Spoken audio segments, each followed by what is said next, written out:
बोले भगवान श्री कृष्ण की जय। गुरु नारायण भगवान की जय। आज हम श्रीमद् भागवत महापुराण के 10वें स्कंद का 52वां अध्याय पढ़ेंगे। ये उत्तरार्ध में पढ़ रहे हैं अब हम। इसका शीर्षक है द्वारका गमन, श्री बलराम जी का विवाह तथा श्री कृष्ण के पास रुक्मणी जी का संदेशा लेकर ब्राह्मण का आना। श्री सुखदेव जी कहते हैं, प्यारे परीक्षित, भगवान श्री कृष्ण ने इस प्रकार इक्ष्वाकु नंदन राजा मुचुकुंद पर अनुग्रह किया। अब उन्होंने भगवान की परिक्रमा की, उन्हें नमस्कार किया और गुफा से बाहर निकले। इससे पहले वीडियो में हमने जो है राजा मुचुकुंद की कथा पढ़ी थी, उसी कथा का ये अंतिम जो है अंश है। उन्होंने बाहर आकर देखा कि सबके सब मनुष्य, पशु, लता और वृक्ष वनस्पति पहले की अपेक्षा बहुत छोटे छोटे आकार के हो गए हैं। इससे यह जानकर कि कलयुग आ गया, वे उत्तर दिशा की ओर चल दिए। महाराज मुचुकुंद तपस्या, श्रद्धा, धैर्य तथा अनासक्ति से युक्त एवं संशय संदेह से मुक्त थे। वे अपना चित्त भगवान श्री कृष्ण में लगाकर गंधमादन पर्वत पर जा पहुँचे। भगवान नर नारायण के नित्य निवास स्थान बद्रिकाश्रम में जाकर बड़े शांत भाव से गर्मी सर्दी आदि द्वंद्व सहते हुए वे तपस्या के द्वारा भगवान की आराधना करने लगे। तो ये पिछले अध्याय में यहाँ तक जो है राजा मुचुकुंद की कथा का वर्णन था। इसको हमने पिछले वीडियो में भी पढ़ा था। और अब आगे जो है इस अध्याय का जो शीर्षक है उसके अनुसार जो है कथा अब पढ़ रहे हैं। इधर भगवान श्री कृष्ण मथुरापुरी में लौट आए। अब तक कालियावन की सेना ने उसे घेर रखा था। अब भगवान को दो उनसे जो है युद्ध करना था, एक तो जरासंध से और एक ये कालियावन से। तो कालियावन का तो यहाँ भगवान ने गुफा में ले जा कर के जो है और राजा मुचुकुंद की दृष्टि पड़ते ही वो जो भस्म हो गया था उसका तो काम तमाम कर दिया। अब जो है ये जब वापस आए तो उसकी कालियावन की सेना तो अभी वहीं पर खड़ी हुई थी, उसे घेर रखा था। अब उन्होंने मलेच्छों की सेना का संहार किया और उसका सारा धन छीनकर द्वारका को ले चले। और 3 करोड़ मलेच्छों की जो सेना थी कालियावन की, वो सेना घेरे खड़ी हुई थी, उनका भी सबका संहार किया और उनका सारा धन छीनकर जो है द्वारका को ले चले। जिस समय भगवान श्री कृष्ण की आज्ञा अनुसार मनुष्य और बैलों पर वह धन ले जाने लगा, उसी समय मगध राज जरासंध फिर 18वीं बार जो है 17 बार तो वो हार चुका था जरासंध, परंतु इस बार 18वीं बार जो है फिर वो जो है 23 अक्षौहिणी सेना लेकर आदम का। भगवान जो है जिस समय जो है ये मथुरा पहुंचा रहे थे, इनका कालियावन के जो जिनको सैनिकों को मारा था, उनकी सेना को जो मारा था और उनका जो धन वगैरह था उसको बैलों आदि पर लाद करके जो है ले जा रहे थे, भिजवा रहे थे। तभी उसी समय जो है ये जरासंध जो है 23 अक्षौहिणी सेना लेकर ये फिर आदम का, और ये 18वीं बार था। ये परीक्षित शत्रु सेना का प्रबल वेग देखकर भगवान श्री कृष्ण और बलराम मनुष्यों की सी लीला करते हुए उसके सामने से बड़ी फुर्ती के साथ भाग निकले। भगवान ने पहले सोच रखा था कि इस बार जो है इससे युद्ध नहीं करना है, तो और क्या करेंगे, और वो सब भगवान की पूरी प्लानिंग जो है पहले से ही थी। तो वे जो हैं कह रहे हैं कि बलराम जी के साथ जो है मनुष्यों की सी लीला करते हुए उसके सामने से बड़ी फुर्ती के साथ भाग निकले। भगवान और बलराम जी भाग निकले वहाँ से। उनके मन में तनिक भी भय न था, फिर भी मानो अत्यंत भयभीत हो गए हों। इस प्रकार का नाट्य करते हुए वह सब का सब धन वहीं छोड़कर अनेक योजनों तक वे अपने कमल दल के समान सुकोमल चरणों से ही पैदल भागते चले गए। और जितना उसका कालियावन का जो है कि सैनिकों का जो धन था जिसको वो भिजवा रहे थे, उसको सब को छोड़ करके और जो है कह रहे हैं कि कई अनेक योजनों तक जो है वे अपने कमल दल के समान सुकोमल चरणों से पैदल भागते रहे। जब महाबली मगधराज जरासंध ने देखा कि श्री कृष्ण और बलराम तो भाग रहे हैं, तब वह हंसने लगा और अपनी रथ सेना के साथ उनका पीछा करने लगा। उसे भगवान श्री कृष्ण और बलराम जी के ऐश्वर्य प्रभाव आदि का ज्ञान न था। बहुत दूर तक दौड़ने के कारण दोनों भाई कुछ थक से गए। अब वे बहुत ऊंचे पर्वत पर चढ़ गए। उस पर्वत का प्रवर्षण नाम इसलिए पड़ा था कि वहाँ सदाई मेघ वर्षा किया करती थी। और दोनों भाई कहाँ चढ़ गए? बलराम जी और भगवान श्री कृष्ण प्रवासन पर्वत पर जो है वो चढ़ गए। और पीछे कौन दौड़ा आ रहा है? जरासंध और उसके सैनिक। परीक्षित, जब जरासंध ने देखा कि वे दोनों पहाड़ में छिप गए और बहुत ढूंढने पर भी पता नहीं चला, तब उसने ईंधन से भरे हुए प्रवर्षण पर्वत के चारों ओर आग लगवाकर उसे जला दिया। जिस पर्वत पर वो चढ़े थे भगवान श्री कृष्ण और बलराम जी, उस पर्वत के चारों ओर से घेर कर उसमें आग लगा दी। जब भगवान ने देखा कि पर्वत के छोर जलने लगे हैं, तब दोनों भाई जरासंध की सेना के घेरे को लांघते हुए बड़े वेग से उस 11 योजन यानी 44 कोस ऊंचे पर्वत से एकदम नीचे धरती पर कूद आए। तो जिस समय जरासंध ने जो है उस पर्वत के चारों तरफ आग लगवा दी और भगवान ने देखा कि जो है ये आग पर्वत के चारों तरफ आग लग गई है, तो दोनों भाई जो हैं कितनी ऊंचाई से कूदे? 44 कोस ऊंचे, 11 योजन यानी कि 11 योजन में 44 कोस होते हैं, ऊंचे पर्वत से एकदम नीचे धरती पर कूद आए। राजन, उन्हें जरासंध ने अथवा उसके किसी सैनिक ने देखा नहीं। अरे भगवान है, भगवान लीला कर रहा है, तो जरासंध या उसका सैनिक कहाँ देख लेते? जिस समय में वो कूदे किसी ने नहीं देखा।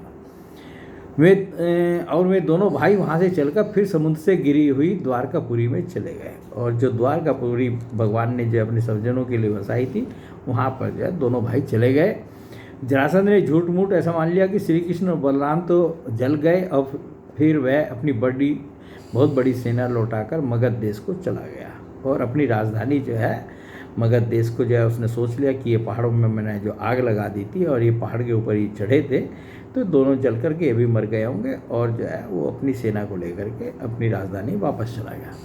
यह बात अब सुखदेव जी जो है इनको समझा रहे हैं राजा परीक्षित को। यह बात मैं तुमसे पहले ही 9वें स्कंद में कह चुका हूँ कि आनर्त देश के राजा श्रीमान रेवती जी ने अपनी रेवती नाम की कन्या ब्रह्मा जी की प्रेरणा से बलराम जी के साथ ब्याह दी। तो बलराम जी का जो विवाह हुआ था वो किससे हुआ था?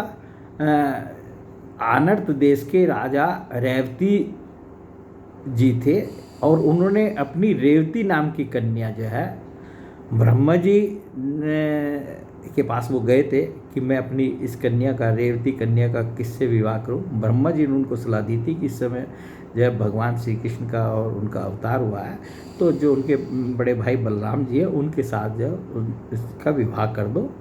तो वो बलराम जी के साथ ब्याह दी गई थी।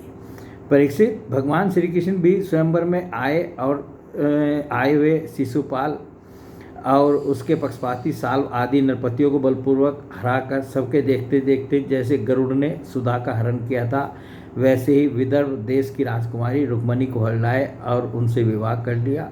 रुक्मणी जी राजा भीष्मक की कन्या और स्वयं भगवती लक्ष्मी जी का अवतार थी।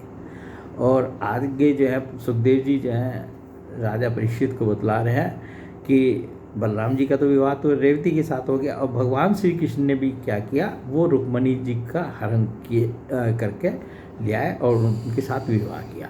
और ये रुक्मणी जी कौन थी? ये विदर्भ देश की राजकुमारी थी, और इनके पिता का क्या नाम था? भीष्मक इनके पिता का नाम था, भीष्मक की कन्या थी, और स्वयं जो है भगवती लक्ष्मी का अवतार थी। राजा परीक्षित ने पूछा, भगवान, हमने सुना है कि भगवान श्री कृष्ण ने भीष्मक नंदिनी परम सुंदरी रुक्मणी देवी को बलपूर्वक हरण करके राक्षस विधि से उनके साथ विवाह किया था। महाराज, अब मैं सुनना चाहता हूँ कि परम तेजस्वी भगवान श्री कृष्ण ने जरासंध, साल आदि नरपतियों को जीतकर किस प्रकार रुक्मणी का हरण किया। ब्रह्म से भगवान श्री कृष्ण की लीलाओं के संबंध में क्या कहना है? वे स्वयं तो पवित्र हैं ही, सारे जगत का मल धो बहाकर उसे भी पवित्र कर देने वाले हैं, उनमें ऐसी लोकोत्तर माधुरी है जिसे दिन रात सेवन करते रहने पर भी नित्य नया नया रस मिलता रहता है। भला ऐसा कौन रसिक, कौन मर्मज्ञ है जो उन्हें सुनकर तृप्त न हो जाए। तो राजा परीक्षित ने कहा, भगवान जो है, मैं जो हूँ भगवान की उस जो उन्होंने जो है इनको जो दुष्ट ये थे जरासंध और दूसरे नरपति जो है साल आदि जो है, इन नरपतियों को जीत कर जो है रुक्मणी जी का जो है बलपूर्वक राक्षस विधि से उनके साथ विवाह किया था, उनका हरण किया था और उसके बाद उनका विवाह किया था। मैं भगवान की उस लीला को जो है सुनना चाहता हूँ। श्री सुखदेव जी कह रहे हैं, परीक्षित, महाराज भीष्मक विदर्भ देश के अधिपति थे। और सुखदेव जी जो है भगवान के रुक्मणी के साथ विवाह की कथा सुना रहे हैं। उनके 5 पुत्र और एक सुंदरी कन्या थी। सबसे बड़े पुत्र का नाम था रुक्मी और 4 छोटे थे जिनके नाम थे क्रमशः रुक्म रथ, रुक्म बाहु, रुक्म केश और रुक्म माली। इनकी बहन थी सती रुक्मणी। जब उसने भगवान श्री कृष्ण के सौंदर्य, पराक्रम, गुण और वैभव की प्रशंसा सुनी तो उसके महल में आने वाले अतिथि प्राय गाया ही करते थे। तब उसने यही निश्चय किया कि भगवान श्री कृष्ण ही मेरे अनुरूप पति हैं। तो इन्होंने बताया कि भीष्मक जो है विदर्भ देश के राजा थे और जो है उनके 5 पुत्र थे और एक कन्या थी। और उनमें सबसे बड़े का नाम था पुत्रों में रुक्मी, और रुक्मणी जी तो थी ही कन्या जो है। और ये जो है भगवान श्री कृष्ण के गुण, लीला, सौंदर्य, इनकी सब की चर्चा जो है जो भी उनके यहाँ आता था उनसे जो है रुक्मणी जी सुनती रहती थी। उन्होंने मन ही मन निश्चय कर लिया कि मुझे भगवान को ही पति बनाना है। भगवान श्री कृष्ण भी समझते थे कि रुक्मणी में बड़े बड़े सुंदर लक्षण हैं। वह परम बुद्धिमती है, उदारता, सौंदर्य, शील स्वभाव और गुणों में भी अद्वितीय है। इसलिए रुक्मणी ही मेरे अनुरूप पत्नी है। अतः भगवान ने रुक्मणी जी से विवाह करने का निश्चय किया। तो इधर तो रुक्मणी जी ने निश्चय कर लिया कि मुझे भगवान श्री कृष्ण को ही पति बनाना है, और इधर भगवान ने भी उनकी जो उनमें गुण थे जो भी, और उनका जो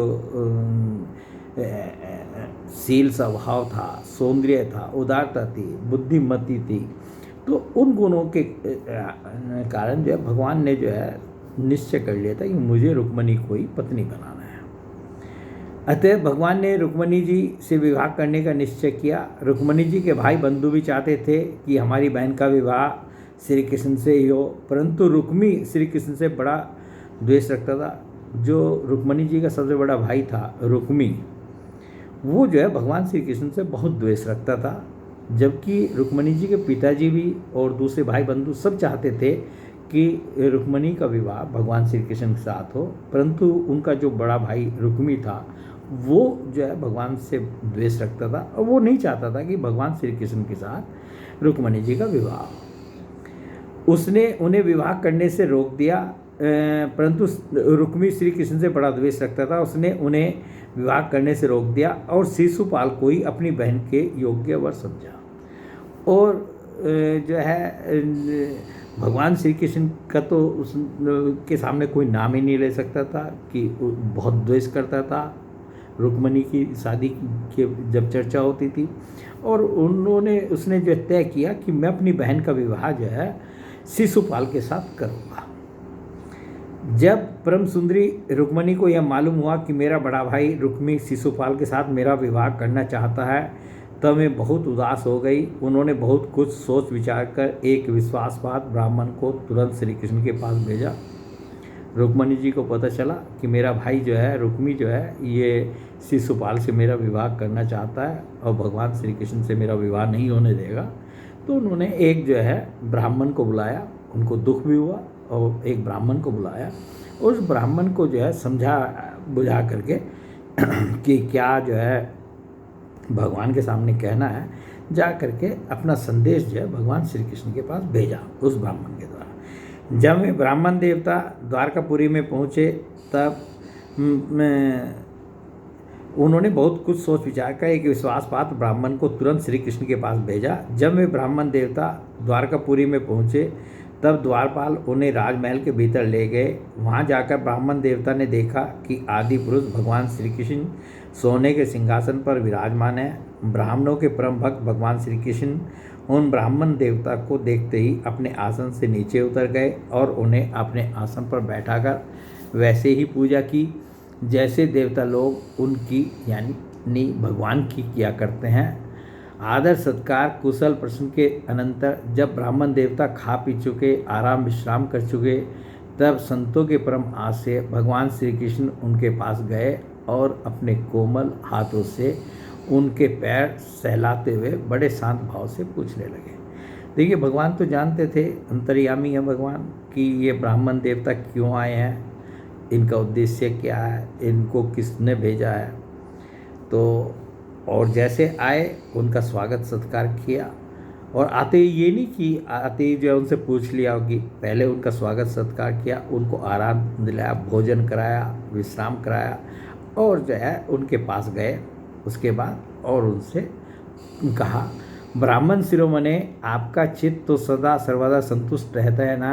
आपको अपने पूर्व पुरुषों द्वारा स्वीकृत धर्म का पालन करने में कोई कठिनाई तो नहीं होती। ब्राह्मण यदि जो कुछ मिल जाए उसी में संतुष्ट रहे और अपने धर्म का पालन करे, उससे च्युत न हो, तो वह संतोषी उसकी सारी कामनाएं पूर्ण कर देता है।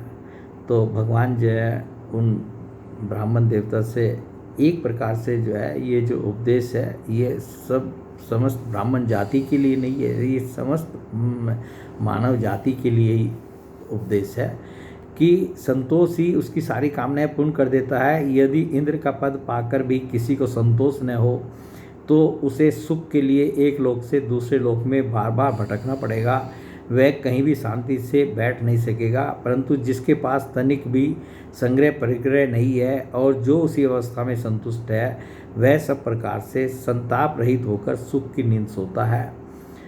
भगवान जो है उस ब्राह्मण देवता को कह रहे हैं। अब बताइए, ये सब बातें भगवान को उस ब्राह्मण देवता को समझाने की ज़रूरत नहीं थी या बताने की ज़रूरत नहीं थी, परंतु भगवान है और ब्राह्मण देवता आए हैं तो उनका जो है लोक कल्याण के हित से जो है ये बातें भी उनसे हो रही हैं। जो स्वयं प्राप्त हुई वस्तु से संतोष कर लेते हैं, जिनका स्वभाव बड़ा ही मधुर है और जो समस्त प्राणियों के परम हितैषी, अहंकार रहित और शांत हैं, उन ब्राह्मणों को मैं सदा सिर झुकाकर नमस्कार करता हूँ। ये जो है भगवान श्री कृष्ण ने जो है उनको ब्राह्मण देवता को कहा। और आगे कह रहे हैं, ब्राह्मण देवता राजा की ओर से तो आप लोगों को सब प्रकार की सुविधा है ना। जिसके राज्य में प्रजा का चित्र पालन होता है और वह आनंद से रहती है, वह राजा मुझे बहुत ही प्रिय है। ब्राह्मण देवता, आप कहाँ से, किस हेतु से और किस अभिलाषा से, कहाँ से, किस हेतु से और किस अभिलाषा से इतना कठिन मार्ग तय करके यहाँ पधारे हैं? यदि कोई बात विशेष गोपनीय न हो तो हमसे कहिए, हम आपकी क्या सेवा करें। परीक्षित, लीला से ही मनुष्य रूप धारण करने वाले भगवान श्री कृष्ण ने जब इस प्रकार ब्राह्मण देवता से, देखिए कितने अनन्य विनय से जो है भगवान ने जो है सब कुछ जानते हुए भी अपनी बात रखी है, समझिए। और यही तरीका है बातचीत करने का, पूछने का। यदि ऐसे कोई अभ्यर्थी आए, अतिथि आए तो जो है और जिसके बारे में हम न जानते हो, तो भगवान ये व्यवहार भी हम लोगों को सिखा रहे हैं कि कैसे उससे बात करनी चाहिए। परीक्षित, लीला से मनुष्य रूप धारण करने वाले भगवान श्री कृष्ण ने जब इस प्रकार ब्राह्मण देवता से पूछा तब उन्होंने सारी बात कह सुनाई। इसके बाद में भगवान से रुक्मणी जी का संदेश कहने लगे। सारी बात भगवान को बताई कि ऐसे ऐसे रुक्मणी जी का विवाह होना है और उनका भाई जो है रुक्मी जो है वो आपसे उनका विवाह ना, रुक्मणी जी चाहती हैं कि उनका विवाह आपसे हो और परंतु उनके भाई ने जो है उनका विवाह जो है शिशुपाल के साथ तय कर दिया। और जो है फिर मुझे जो है रुक्मणी जी ने बुला करके आपके पास जो है संदेश लेकर जो है भेजा है। और रुक्मणी जी का जो संदेश है वो मैं आपको बतला रहा हूँ। रुक्मणी जी ने कहा है, त्रिभुवन सुंदर, आपके गुणों को जो सुनने वालों के कानों के रास्ते हृदय में प्रवेश करके एक एक अंग के ताप जन्म जन्म की जलन बुझा देते हैं, तथा अपने रूप सौंदर्य को जो नेत्र वाले जीवों के नेत्रों के लिए धर्म, अर्थ, काम, मोक्ष चारों पुरुषार्थों के फल एवं स्वार्थ परमार्थ सब कुछ हैं, श्रवण करके प्यारे अच्युत मेरा चित्त लज्जा शर्म सब कुछ छोड़कर आप में ही प्रवेश कर रहा है कि मैं आपके गुणों से जो है, जो भगवान के गुण रुक्मिणी जी ने गिनवाए हैं, उन सब के कारण जो है मेरा चित्त जो है लज्जा शर्म और सब कुछ छोड़कर आप में ही लगा रहता है। प्रेम स्वरूप श्याम सुंदर, चाहे जिस दृष्टि से देखें, कुल से, सील से, स्वभाव से, सौंदर्य से, विद्या से, अवस्था से, धन धाम सभी में आप अद्वितीय हैं। आपका कोई मुकाबला नहीं है कि कोई आप अद्वितीय का मतलब यह है कि दूसरा कोई है ही नहीं आप जैसा, अपने ही समान है आप, क्योंकि अद्वितीय हैं तो अपने ही समान है, कोई दूसरा आप जैसा है ही नहीं। मनुष्य लोक में जितने भी प्राणी हैं सबका मन आपको देखकर शांति का अनुभव करता है, आनंदित होता है। अब पुरुष भूषण आप ही बतलाइए, ऐसी कौन सी कुलवती, महान गुणवती और धैर्यवती कन्या होगी जो विवाह के योग्य समय आने पर आपको ही पति के रूप में वरण न करेगी। तो जब आप ऐसे हैं और मैं आपके बारे में ये सब जानती हूँ, तो बताइए कि यदि मैंने आपसे विवाह की कामना की है तो कौन सी गलती की है। तो हर कन्या जो है वो जो है आपके जो गुणों को और आपको जानती है कि आप कैसे हैं, तो वो आप ही को पति के रूप में चाहेगी। इसलिए प्रियतम, मैंने आपको पति रूप से वरण किया है, मैं आपको आत्मसमर्पण कर चुकी हूँ। रुक्मिणी जी ने संदेश भिजवाया कि मैं आपको वरण कर लिया है मैंने, और मैं आपको आत्मसमर्पण कर चुकी हूँ। आप अंतर्यामी हैं, मेरे हृदय की बात आपसे छिपी नहीं है। आप यहाँ पधार कर मुझे अपनी पत्नी के रूप में स्वीकार कीजिए। कमल नयन प्राण बल्लभ, मैं आप सरीखे वीर को समर्पित हो चुकी हूँ, आपकी हूँ। अब जैसे सिंह का भाग सियार छू जाए, वैसे कहीं शिशुपाल निकट से आकर मेरा स्पर्श न कर जाए कि मेरे भाई ने जो है मेरा विवाह शिशुपाल के साथ तय कर दिया है, तो शिशुपाल जो है मुझे छू तक न सके। मैंने यदि जन्म जन्म में पूर्त अर्थात कुआ बावली आदि खुदवाना, इष्ट अर्थात यज्ञ आदि करना, दान नियम व्रत तथा देवता ब्राह्मण और गुरु आदि की पूजा के द्वारा भगवान परमेश्वर की ही आराधना की हो, मैंने जितने भी यदि कोई पुण्य कर्म किए हों वे तो भगवान परमेश्वर की आराधना की हो और वे मुझ पर प्रसन्न हो, तो भगवान श्री कृष्ण आकर मेरा पानी ग्रहण करे, शिशुपाल अथवा दूसरा कोई भी पुरुष मेरा स्पर्श न कर सके। ये रुक्मिणी जी ने जो है ये संदेश भेजा है। आगे उनके संदेश में है, प्रभो आप अजीत हैं, जिस दिन मेरा विवाह होने वाला हो उसके एक दिन पहले आप हमारी राजधानी में गुप्त रूप से आ जाइए और फिर बड़े बड़े सेनापतियों के साथ शिशुपाल और जरासंध की सेनाओं को मत डालिए, तहस नहस कर दीजिए और बलपूर्वक राक्षस विधि से वीरता का मूल्य देकर मेरा पानी ग्रहण कीजिए। और उनको जो है पूरी योजना बता दी कि ये जो है जरासंध और शिशुपाल जो आएंगे, इनकी सेना भी साथ में आएगी, तो इनकी सेना का भी आपको संहार करना होगा और फिर जो है मेरा अपहरण करके आपको ले जाना होगा। यदि आप यह सोचते हो कि तुम तो अंतःपुर में भीतर के जाने महलों में पहरे के अंदर रहती हो, तुम्हारे भाई बंधुओं को मारे बिना मैं तुम्हें कैसे ले जा सकता हूँ, तो इसका उपाय मैं आपको बतला देती हूँ। वो उपाय भी रुक्मिणी जी ने अपने संदेश में कहलवाया है। हमारे कुल का ऐसा नियम है कि विवाह के पहले दिन कुल देवी का दर्शन करने के लिए एक बहुत बड़ी यात्रा होती है, जुलूस निकलता है, जिसमें विवाही जाने वाली कन्या को, दुल्हन को नगर के बाहर गिरिजा देवी के मंदिर में जाना पड़ता है। कमल नयन उमापति भगवान शंकर के समान बड़े बड़े महापुरुष भी आत्मशुद्धि के लिए आपके चरण कमलों की धूलि से स्नान करना चाहते हैं। यदि मैं आपका वह प्रसाद, आपकी वह चरण धूल नहीं प्राप्त कर सकी तो व्रत द्वारा शरीर को सुखाकर प्राण छोड़ दूंगी। ये कह रही है कि यदि मेरा आपसे पानी ग्रहण नहीं हुआ तो मैं प्राण छोड़ दूंगी, चाहे उसके लिए सैकड़ों जन्म क्यों न लेने पड़े, कभी न कभी तो आपका वह प्रसाद अवश्य ही मिलेगा। कि जो आपके चरण धूलि का प्रसाद है तो चाहे मुझे अनेक जन्म लेने पड़े, वो कृपा प्रसाद तो मुझे आपका कभी न कभी मिलेगा। देखिए यहाँ भगवान शंकर का जो है भगवान कृष्ण का विवाह जो है रुक्मणी जी के साथ होना है, और रुक्मणी जी के घर की परंपरा थी कि जो है जब जिस कन्या का विवाह होता था उस दुल्हन को नगर के बाहर गिरिजा देवी के मंदिर में जाना पड़ता है। तो भगवान शंकर की जो भगवती देवी हैं तो उनका जो मंदिर, उनके गिरिजा जी का जो मंदिर था उसमें रुक्मणी जी को विवाह के पहले जो है ले जाया जाना था। वो भी जो है उन्होंने बता दिया कि मैं वहाँ जाऊँगी और उस समय जो है आप मेरा जैसे मैं दर्शन करके आऊँगी आप मेरा अपहरण कर लीजिए। ब्राह्मण देवता ने कहा, यदुवंश शिरोमणे, यही रुक्मणी के अत्यंत गोपनीय संदेश है जिन्हें लेकर मैं आपके पास आया हूँ। इसके संबंध में जो कुछ करना हो विचार कर लीजिए और तुरंत ही उसके अनुसार कार्य कीजिए। क्योंकि समय बहुत कम बचा था, 2-3 दिन का ही समय था जब विवाह निश्चित हो गया था शिशुपाल के साथ, तो उसी में जो है ये सब कार्यक्रम करने थे। तो ये संदेश जो है ब्राह्मण देवता ने जो है रुक्मणी जी का भगवान श्री कृष्ण को जब सुना दिया तो ये अध्याय यहीं पर समाप्त हो जाता है।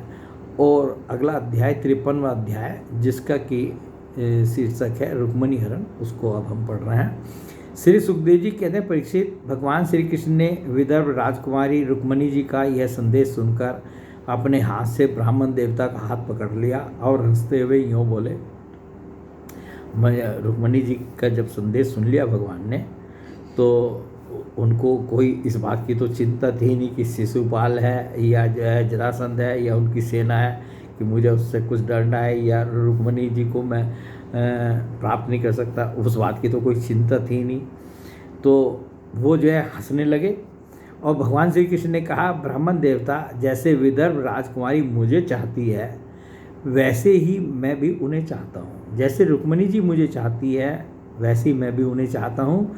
मेरा चित्त उन्हीं में लगा रहता है। कहाँ तक कहूँ, मुझे रात के समय नींद तक नहीं आती। ये सब भगवान की लीला है। भगवान जो है मनुष्य रूप में लीला कर रहे हैं तो सब कह रहे हैं, मैं जानता हूँ कि रुक्मी ने द्वेषवश मेरा विवाह रोक दिया है, परंतु ब्राह्मण देवता आप देखिएगा, जैसे लकड़ियों को मतकर एक दूसरे से रगड़कर मनुष्य उनमें से आग निकाल लेता है, वैसे ही इस युद्ध में उन नामधारी क्षत्रिय कुल कलंकों को तहस नहस करके अपने से प्रेम करने वाली परम सुंदरी राजकुमारी को मैं निकाल लाऊंगा। ये ब्राह्मण देवता से बातचीत कर रहे हैं। श्री सुखदेव जी कहते हैं, परीक्षित, मधुसूदन, श्री कृष्ण ने यह जानकर कि रुक्मणी के विवाह की लगन परसों रात्रि में ही है, सारथी को आज्ञा दी कि दारुक तनिक भी विलंब न करके रथ जोत लाओ। दारुक भगवान के रथ में सैव्य, सुग्रीव, मेघपुष्प और बलहक नाम के 4 घोड़े जोतकर उसे ले आया और हाथ जोड़कर भगवान के सामने खड़ा हो गया।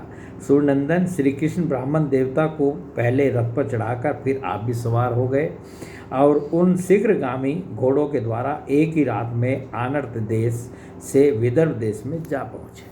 और एक ही रात में जो है वो रथ पे सवार होकर के जो उनके तेज वेग से चलने वाले घोड़े थे उनसे जोत करके रथ ले आए थे दारुक जो हैं, और विदर्भ देश में जो है जा पहुँचे भगवान। कुंडिन नरेश राजा भीष्मक अपने बड़े लड़के रुक्मी के स्नेहवश अपनी कन्या शिशुपाल को देने के लिए विवाह उत्सव की तैयारी करा रहे थे। वहाँ पे रुक्मणी जी के विवाह की तैयारी हो रही थी और किसके साथ उनका विवाह होना तय हुआ था? शिशुपाल के साथ। नगर के राजपथ, चौराहे तथा गली कूचे झाड़ बुहार दिए गए थे, उन पर छिड़काव किया जा चुका था। चित्र विचित्र रंग बिरंगी छोटी बड़ी झंडियाँ और पताकाएँ लगा दी गई थी, तोरण बांध दिए गए थे। वहाँ के स्त्री पुरुष पुष्पमाला, हार, इत्र, फुलेल, चंदन, गहने और निर्मल वस्त्रों से सजे हुए थे। वहाँ के सुंदर सुंदर घरों में से अगर की के धूप की सुगंध फैल रही थी। परीक्षित राजा भीष्मक ने पितर और देवताओं का विधि पूर्वक पूजन करके ब्राह्मणों को भोजन कराया और नियमानुसार स्वस्ति वाचन भी। सुशोभित दांतों वाली परम सुंदरी राजकुमारी रुक्मणी जी को स्नान कराया गया। जैसे जो दुल्हन होती है उसको जो है लड़की को, कन्या को जो है स्नान कराया गया। उनके हाथों में मंगलसूत्र, कंकन पहनाए गए, कोहबर बनाया गया। 2 नए नए वस्त्र उन्हें पहनाए गए और वे उत्तम उत्तम आभूषणों से विभूषित की गई। श्रेष्ठ ब्राह्मणों ने साम, ऋक आदि यजुर्वेद के मंत्रों से उनकी रक्षा की और अथर्व वेद के विद्वान पुरोहित ने गृह शांति के लिए हवन किया। राजा भीष्मक कुल परंपरा और शास्त्रीय विधियों के बड़े जानकार थे। उन्होंने सोना, चांदी, वस्त्र, गुड़, मिले हुए तिल और गौवें ब्राह्मणों को दी। इसी प्रकार चेदी नरेश राजा दमघोष ने भी अपने पुत्र शिशुपाल के लिए मंत्रज्ञ ब्राह्मणों से अपने पुत्र के विवाह संबंधी मंगल कृत्य किए। शिशुपाल किसका पुत्र था? ये था चेदी नरेश राजा दमघोष का। तो इन्होंने भी अपने पुत्र शिशुपाल के विवाह के जो मंगल कृत्य होते हैं वो सबकी कराए। इसके बाद वे मद चुआते हुए हाथियों, सोने की मालाओं से सजाए हुए रथों, पैदलों और घुड़सवारों की चतुरंगिनी सेना साथ लेकर कुंडिनपुर जा पहुँचे। विदर्भराज भीष्मक ने आगे आकर उनका स्वागत सत्कार किया। कुंडिनपुर जो है ये इनकी विदर्भ राज की जो है राजधानी थी। तो ये जो शिशुपाल की जो बारात थी ये जो है, और जिसमें कि सेना भी उनकी साथ साथ चल रही थी, ये जो कुंडिनपुर जा पहुँचे। विदर्भराज भीष्मक ने आगे बढ़कर, रुक्मणी जी के पिता ने जो है उनका आगे बढ़कर जो है स्वागत सत्कार किया तथा प्रथा के अनुसार अर्चन पूजन किया। इसके बाद उन लोगों को पहले से निश्चित किए हुए जनवासों में आनंदपूर्वक ठहरा दिया गया। बारातों को जो है शिशुपाल की जो है जनवासों में ठहरा दिया गया। उस बारात में साल, देखिए यहाँ एक एक का नाम सुनिए, इनका सबका भगवान कल्याण भी करेंगे बाद में, एक एक का उद्धार होना है। उस बारात में साल, जरासंध, दंतवक्त्र, विदुरथ और पौंड्रक आदि शिशुपाल के सहस्रों मित्र नरपति आए थे। ये सब जो है, ये दुष्ट व्यक्ति जो है, ये सारे के सारे जो है शिशुपाल के मित्र थे और ये सब जो है बारात में आए थे।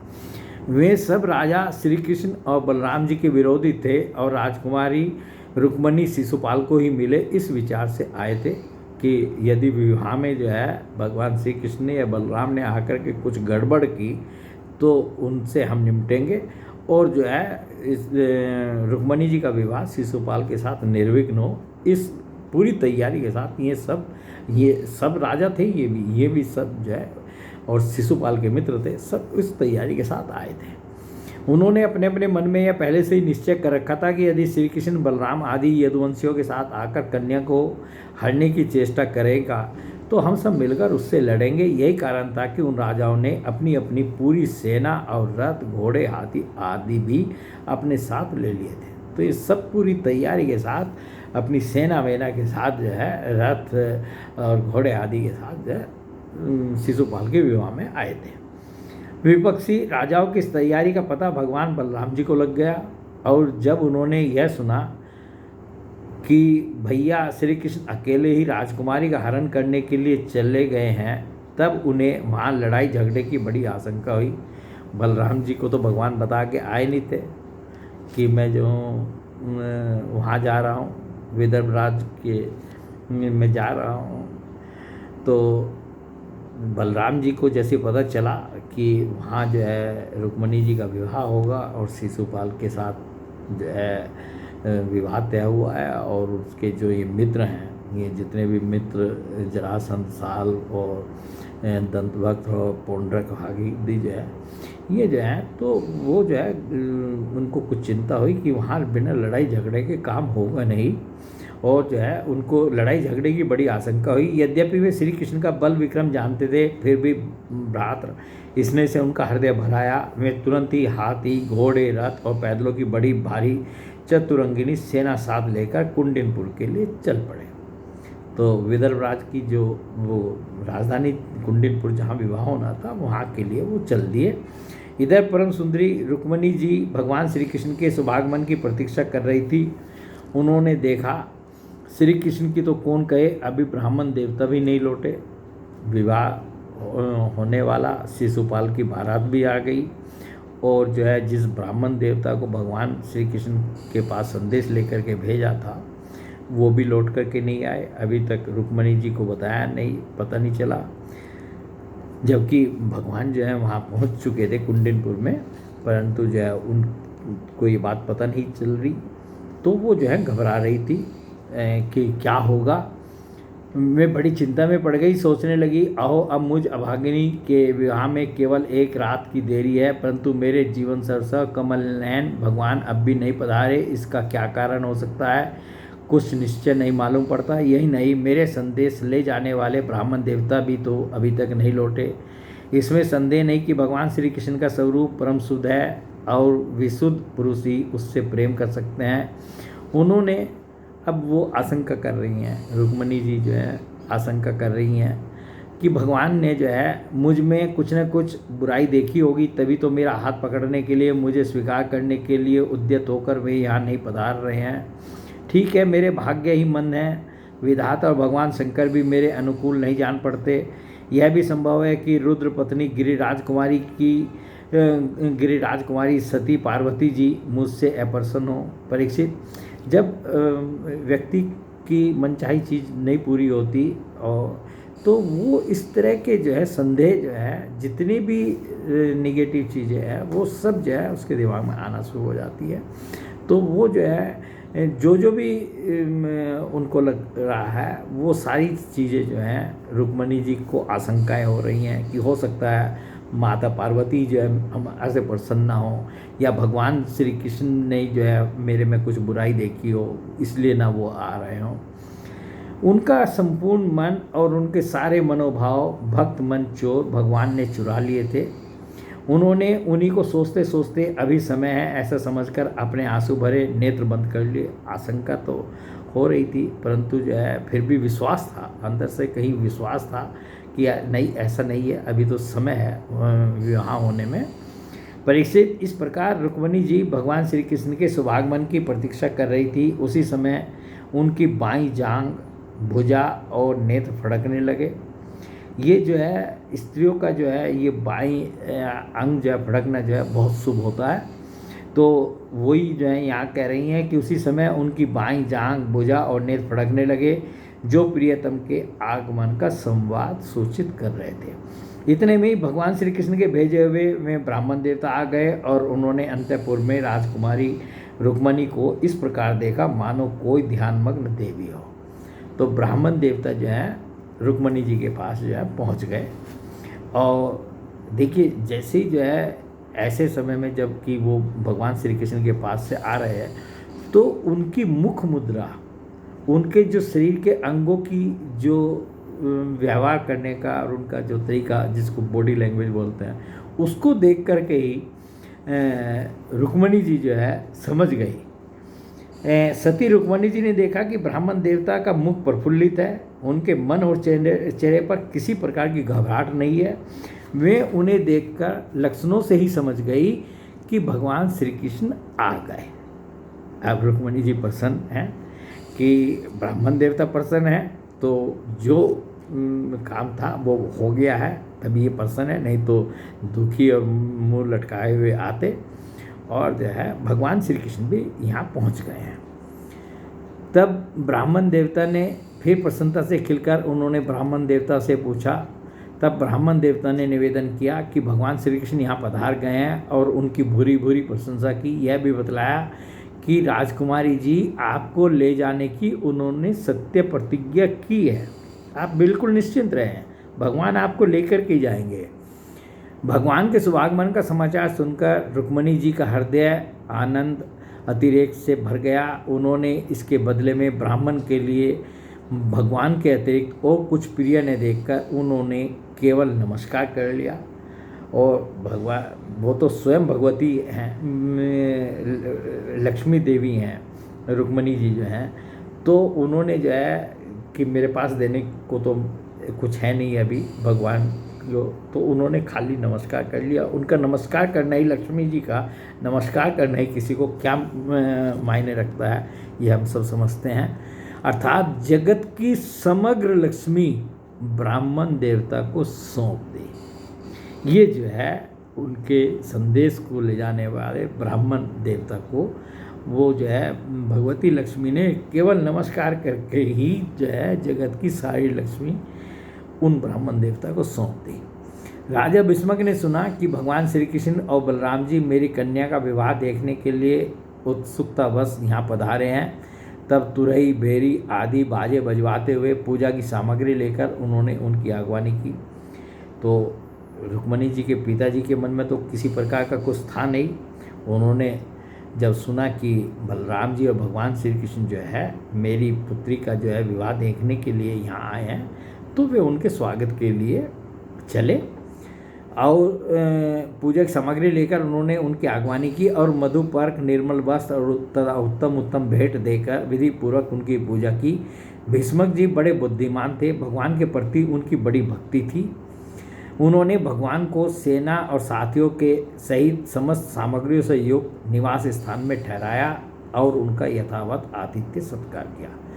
तो जैसे उनको जो है जनवासे में ठहराया था शिशुपाल और उनके मित्रों आदि को, उस बारात को, तो इसी प्रकार जो है राजा भीष्मक ने जो है जो रुक्मणी जी के पिताजी थे, तो इनकी भी पूरी व्यवस्था भगवान श्री कृष्ण, बलराम जी और इनकी जो सेना आदि इनके साथ आई थी, उनकी भी पूरी व्यवस्था जो है रहने की और उसकी सब आदर सत्कार भी किया, स्वागत भी किया और सारी व्यवस्था कर दी। विदर्भ राज भीष्मक जी के यहाँ निमंत्रण में जितने राजा आए थे, उन्होंने उनके पराक्रम, अवस्था, बल और धन के अनुसार सारी इच्छित वस्तुएं देकर सबका खूब सत्कार किया। और भगवान श्री कृष्ण और बलराम जी का तो किया ही, और भी जो दूसरे राजा भी लोग आए हुए थे उनका भी सबका स्वागत सत्कार किया। विदर्भ देश के नागरिकों ने जब सुना, अब देखिए जहाँ रुक्मणी जी का विवाह होना था, उस देश के नागरिकों ने जब जो है सुना कि भगवान श्री कृष्ण यहाँ पधारे हैं, तब वे लोग भगवान के निवास स्थान पर आए और अपने नैनों की अंजलि में भर भर कर उनके वदनार विंद का मधुर मकरंद रस पान करने लगे। तो वहाँ के नगर निवासी आए भगवान के दर्शन करने के लिए, और वे जो है उनके दर्शन करके आनंदित हो रहे हैं, भगवान के सौंदर्य का पान कर रहे हैं। वे आपस में इस प्रकार बातचीत करते थे, रुक्मणी इन्हीं की अर्धांगिनी होने की योग्य है। भगवान श्री कृष्ण को देखते और कह रहे हैं कि रुक्मणी जी का विवाह इन्हीं के साथ होना चाहिए, और ये परम पवित्र मूर्ति श्याम सुंदर रुक्मणी के ही योग्य पति हैं, दूसरी कोई इनकी पत्नी होने की योग्य नहीं है। यदि हमने अपने पूर्व जन्म या इस जन्म में कुछ भी सत्कर्म किया हो तो त्रिलोक विधाता भगवान हम पर प्रसन्न हो और ऐसी कृपा करें कि श्याम सुंदर श्री कृष्ण ही विदर्भ राजकुमारी रुक्मणी जी का पानी ग्रहण करें। और जो है ये भगवान से जो है सब लोग जो है प्रार्थना करने लगे कि हमने यदि कोई सत्कर्म किया हो तो उस सत्कर्म का फल आप हमें यही दे दीजिए भगवान, कि ये जो विदर्भ देश की राजकुमारी है ये रुक्मणी जी, इनका पानी ग्रहण जो है श्याम सुंदर श्री कृष्ण के साथ ही हो। परीक्षित जिस समय प्रेम परवश होकर पूर्वासी लोग परस्पर इस प्रकार बातचीत कर रहे थे, उसी समय रुक्मणी जी अंतःपुर से निकलकर देवी जी के मंदिर के लिए चली। जैसा रुक्मणी जी ने अपने संदेश में कहा था कि हमारे यहाँ प्रथा ये है कि कन्या जो है वो भगवती के मंदिर में जाती हैं। पहले बहुत से सैनिक उनकी रक्षा में नियुक्ति में प्रेम मूर्ति श्री कृष्णचंद्र के चरण कमलों का चिंतन करती हुई भगवती भवानी के पाद पल्लवों का दर्शन करने के लिए पैदल ही चली। वे स्वयं मौन थी और माताएं तथा सखी सहेलियां सब ओर से उन्हें घेरे हुए थी। सूरवीर राजसैनिक हाथों में अस्त्र उठाए कवच पहने उनकी रक्षा कर रहे थे। उस समय मृदंग, शंख, ढोल, तुरई, भेरी आदि बाजे बज रहे थे। बहुत सी ब्राह्मण पत्नियां पुष्पमाला, चंदन आदि सुगंध द्रव्य और गहने कपड़ों से सज धज कर सासा चल रही थी और अनेक प्रकार के उपहार तथा पूजन आदि की सामग्री लेकर सहस्रों श्रेष्ठ वारांगनाएं भी साथ थी।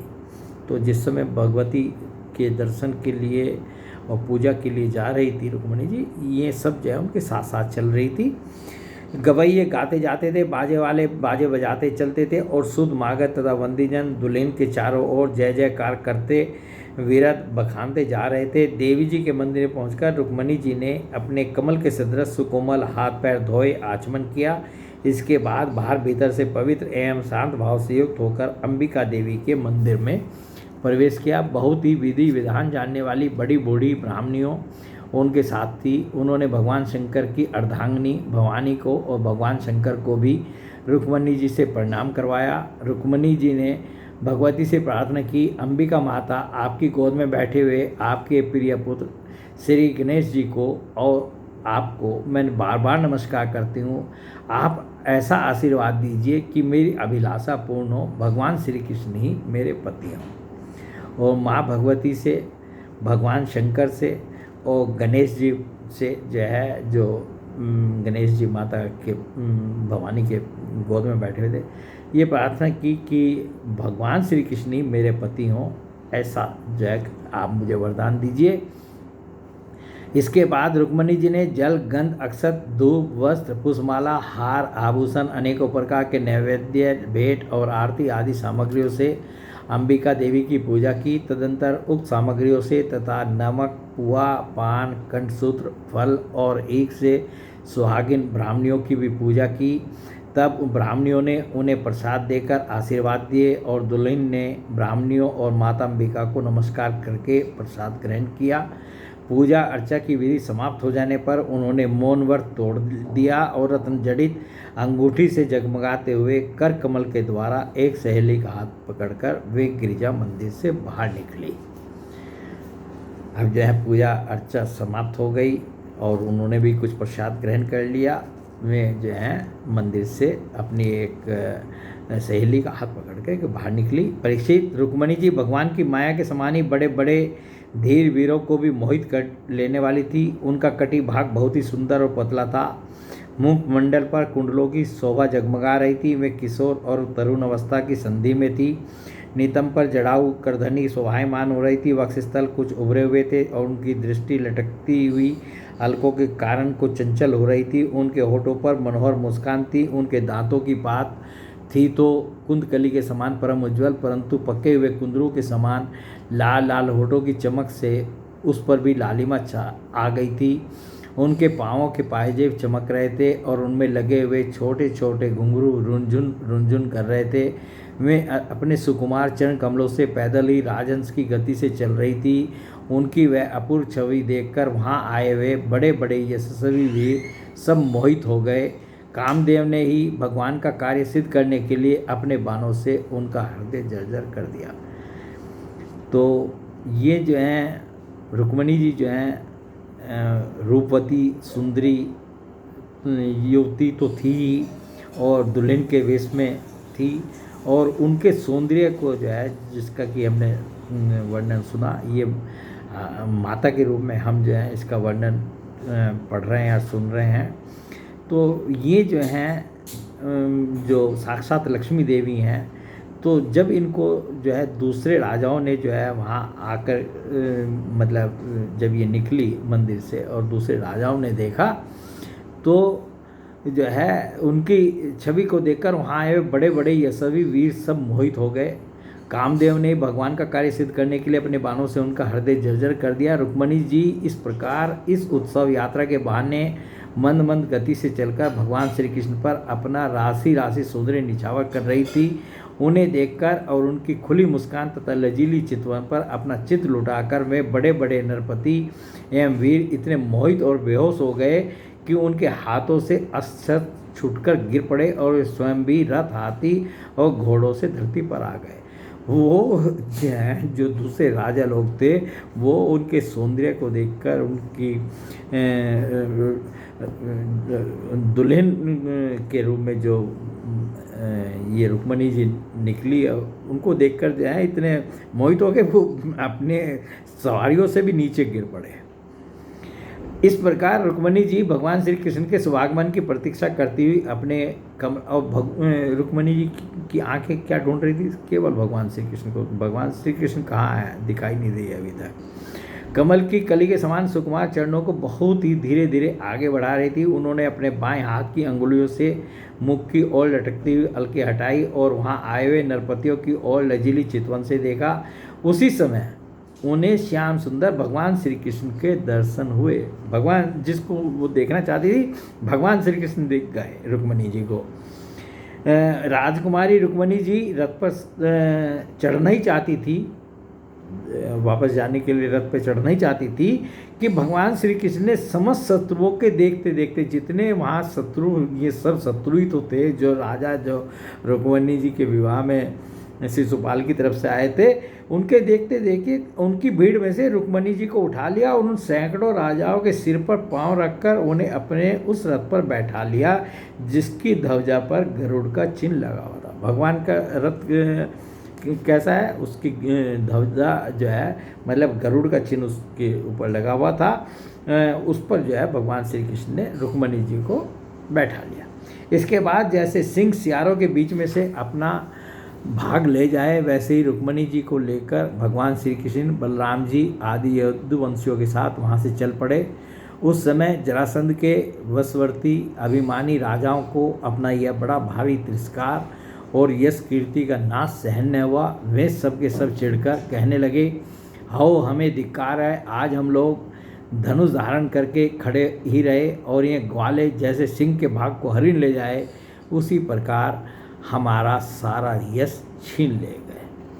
तो जब भगवान जो है रुक्मिणी जी का हरण कर लिए और ले जाने लगे, तो इस प्रकार जो है ये जितने अब पछताए होत क्या, जब चिड़िया चुग गई खेत वाली चीज़ जो है, ये सब राजा जो है इस तरह की बकवासबाजी जो है वहाँ खड़े होकर के करने लगे।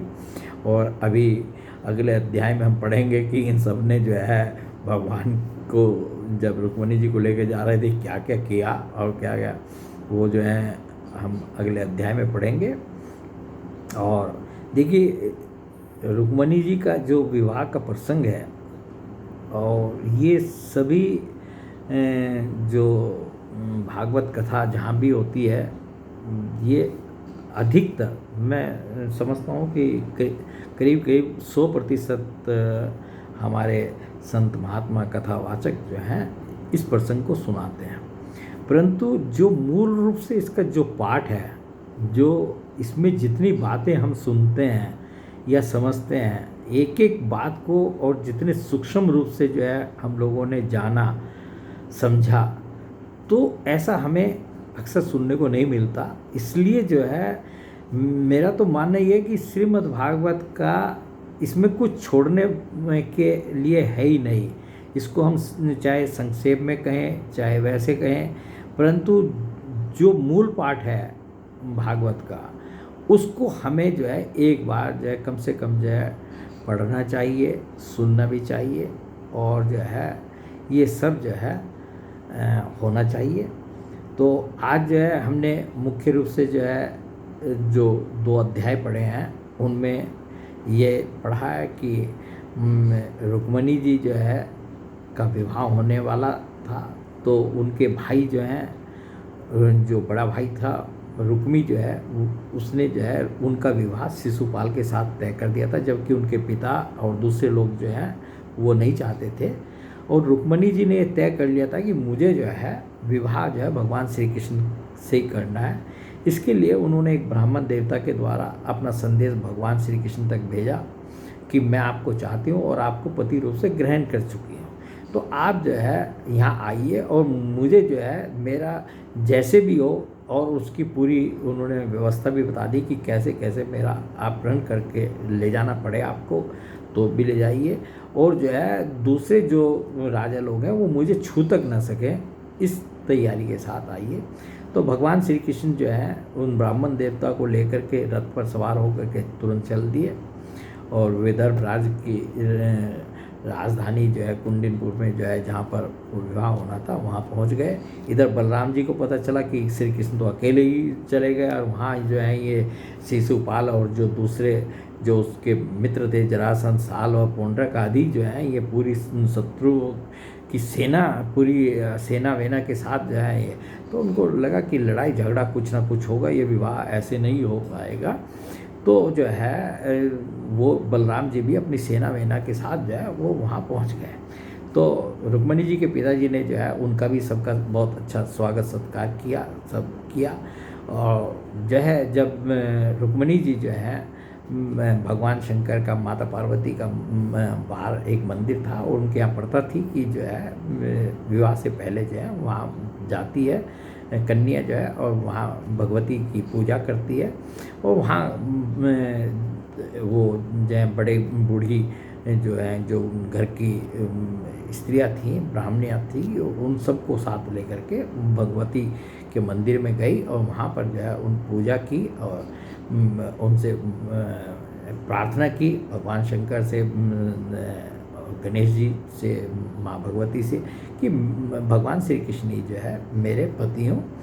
तो वहाँ से निकल के जैसे वो बाहर आई और अपने रथ पर चढ़ने के लिए चलने वाली थी, भगवान श्री कृष्ण ने जो है सब शत्रु जितने भी राजा लोग वहाँ थे, सबके देखते देखते उनको अपने गरुड़ ध्वज वाले रथ पर जो है रुक्मणी जी को चढ़ा लिया और जो है चल दिए। ये 2 अध्यायों का सारांश जो है ये हुआ। और इस वीडियो को हम जो है यहीं पर जो है रोकते हैं और अगला अध्याय जो है अगले वीडियो में पढ़ेंगे। बोले भगवान श्री कृष्ण की जय, गुरु नारायण भगवान की जय।